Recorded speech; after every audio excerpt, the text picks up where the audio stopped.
again, everyone. I want to say that it's been a long time since I've vlogged. It actually hasn't. It's probably been about 3 weeks, but the footage corrupted, and I also left my camera in Manchester when I was there, and I had to get it posted back up, so that could be why. I don't know. I'm just saying corrupted because it's what the big YouTube people say when they lose footage, so I'm just gonna say that. I've got a hat on because my hair's a mess, but I have found some of the footage that was from Ellie's book launch event, which I interviewed her for, which seems to be fine. So I'm gonna insert that now.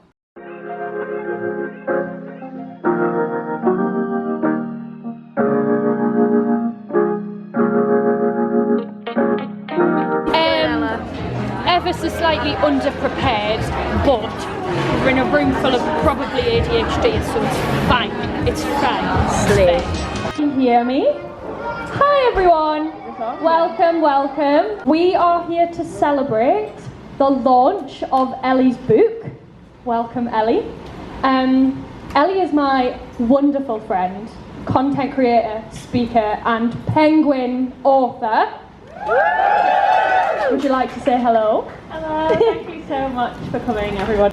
So we're going to do a quick little Q&A, and yeah, get yourself comfy because we're going to get started. First off, I think everybody would probably be interested in knowing about the process of how you got published from getting a publisher and having it end up in a physical book. Yeah, so I, quite early on in my content creation journey, loved what I was doing and loved the stuff that I was putting out there, but kind of felt like it was all very short form, very limited. There's only so much you can get across in a 60-second video or a written post. So I think I knew that I wanted to do something where I could get into it more, and then I wasn't exactly sure what I wanted that to be at the time, but I spoke to my old management agency and then said that I think I'd quite like to write a book. And then they introduced me to a couple of different literary agents, and I met Rachel, who I decided to go with, who, as soon as I spoke to her, I was like, she gets it. I feel like something that I've discovered quite quickly in this journey is people either get it or they don't, and you can either tell in the first 5 minutes if they get it or not. And with Rachel, I was like, Rachel gets it, that's good, we'll go with her. And then from there, the idea that I kind of had at the time was almost bringing together all the different hacky sort of tip things that kind of make your life easier. And Rachel was like, I like it, but I think that's almost like book 2. I think there needs to be, as of now, there's not the go-to book on ADHD and autism. There's really great books about ADHD, there's really great books about autism. There isn't kind of the go-to guide for living with both. And I was like, yeah, you're right, actually, that's not a thing that exists. So she was like, I think we should give that a go for book 1. We should aim a bit bigger than a book of hats. So I was like, okay, well, we'll give that a go. And as an autistic ADHDer, you probably, and as well as a lot of people here, will probably struggle with PDA, demand avoidance. Do you feel like there has been a pressure as your platform online has grown to be an advocate, and has, the demand of that impacted you in any way? Yeah. I think the more that time goes on, the more that I realise probably most of my existence is shaped by demand avoidance. If someone tells me I can't do something, then I'm going to do it. And if someone tells me that I should do something, then it's not happening. So I think it shows up a lot in messages and stuff. I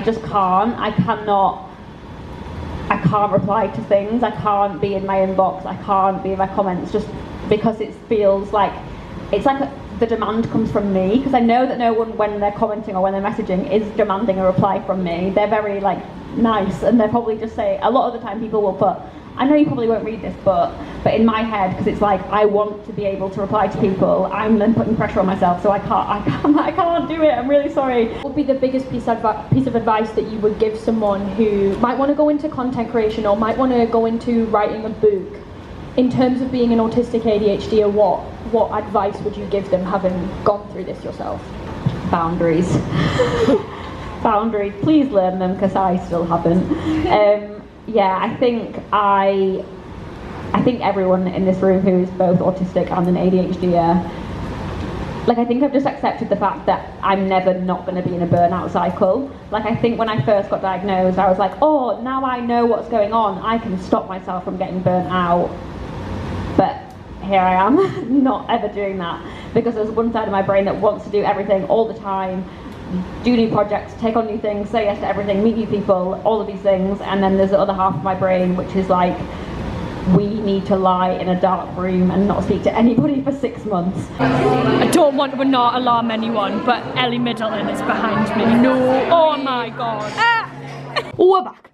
I'm gonna vlog for the next couple of days. It's currently just a random Wednesday, but I've got some days free and I thought I'd do some vlogging. So today I'm gonna stay at home and try and be productive, and if I film myself, it might hold me to account. Do you know what I mean?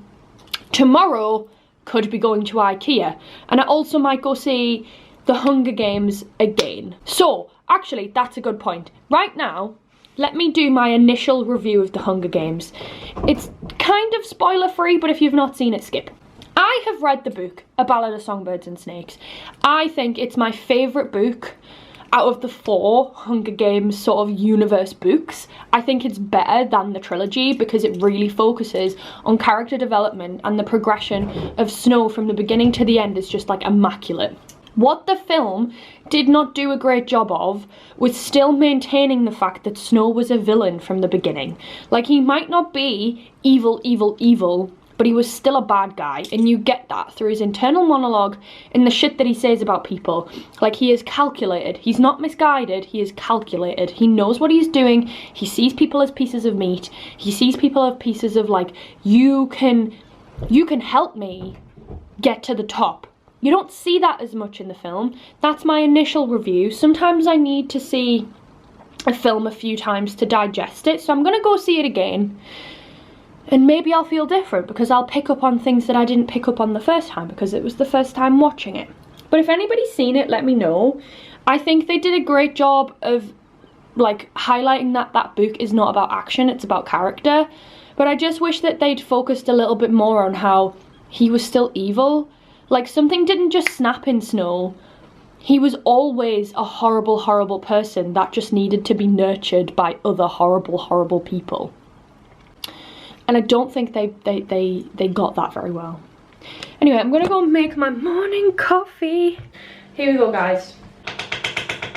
Today I wanted to be productive, but I didn't get out of bed till 10 past 10, which is not like me at all. I am an early riser. I'm up.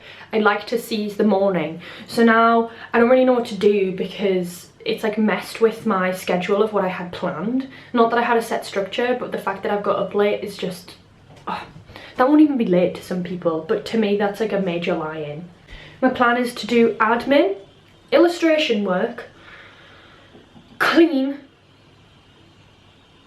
amongst other things. Finish putting up my Christmas decorations because I put my tree up yesterday, but I didn't like put things away or put the rest of the tinsel up. Everyone, currently sat at my desk with my morning coffee. I went to see the Hunger Games again. Hang on. Second time round, better. I think it does take a couple of goes, especially with a giant film like that, to digest what's going on. I will say that it's better, but there were moments that I noticed again that I picked up on looking at it through already seeing it again, that I don't understand why they put them in.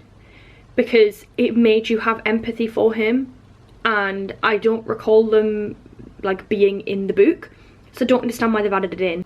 Anyway, today's plan, I'm going to IKEA, so I'm going to take you to IKEA with me. Right now I'm going to be doing some admin and tidying up and trying to get prepared for the fact that Doctor Who starts again on Saturday. Doctor Who starts again on Saturday. And it's David Tennant. It's David Tennant. We're getting 3 episodes with David Tennant. 3 episodes with David Tennant in. I mean, we're getting treated well. We're getting treated well as Doctor Who fans.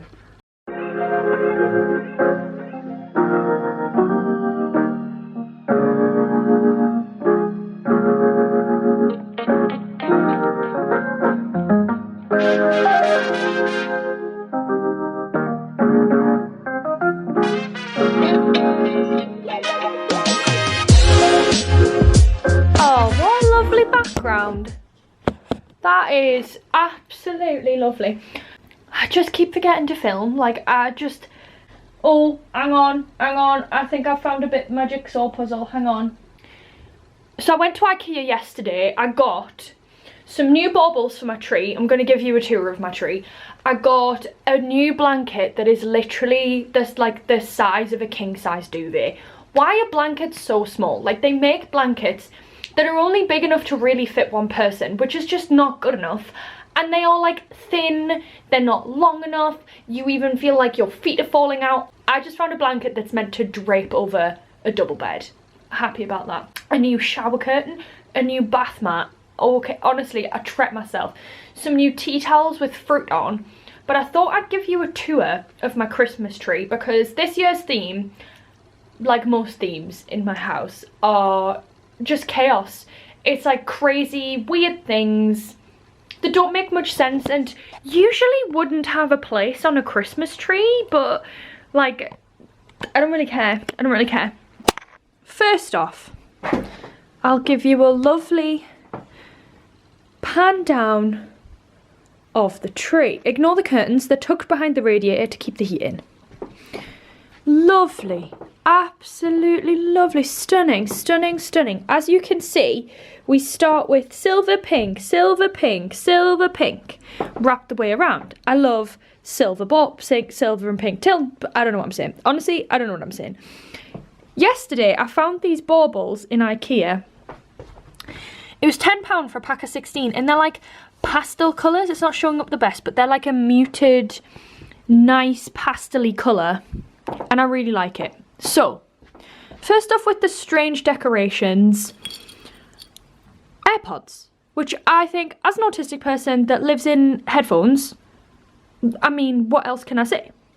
Secondly, we have a duck at the top of the Christmas tree. I do need to get a star for the top, or something, but the duck is a nice placeholder. Next, we have oat milk for Santa, because obviously as a queer person, I drink oat milk. Not that that means that if you don't drink oat milk, you're not queer. However, historically speaking, queer people drink oat milk.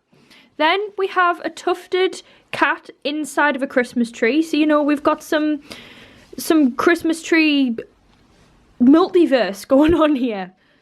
I think you might have seen this. A Sudoku. I found it in Asda and I thought, wow, you are great. What else have we got? What else have we got? A Beamish Museum bauble. The letter E as a balloon. It looks like a balloon. And I've definitely got a goose somewhere, but I don't know where I've put the goose. I'm gonna have to go find the goose. I need to go find the goose, guys. And I've also got like trains, snowmen. This tree has like inbuilt berries and pine cones, a nice little Christmas pud. But in general, I think it's really cute. I think it's, you know, a bit weird. Oh, I forgot to mention, we do indeed have some disco balls. There's like 12 disco balls dotted around the tree. It's fun, it's garish. Some would describe it as ugly, but I would describe it as very much me. I have absolutely no idea where I've put the goose, but you know when you can see something in your mind and you know that you've seen it recently, but you can't quite picture where. So I'm wondering if I've got it on a shelf somewhere and I've sat it down to remember to put it on my Christmas tree, but I have absolutely no idea where it's at. Anyway, very excitingly, I went into a charity shop the other day, and charity shops just always have ducks. Like, it is where I get the majority of my duck, like, ornaments and stuff from. They just have the best things. And I didn't spot this, my friend did, on a shelf. So it sits on a shelf like this and hangs, but the best part about it is there's a smaller one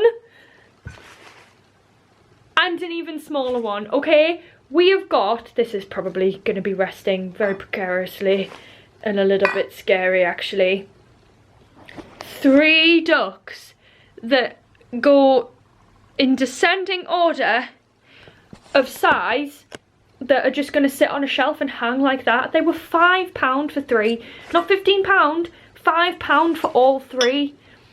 £5 for all 3, and these are, I'm going to treasure these. I already have like a duck up there that's sort of very similar but sits upright. I don't know where I'm going to put them. I mean, I am kind of running out of space, but I feel like they need to sit together. They're the kind of things where like I'm not going to dot them about because I think all 3 of them need to sit close together.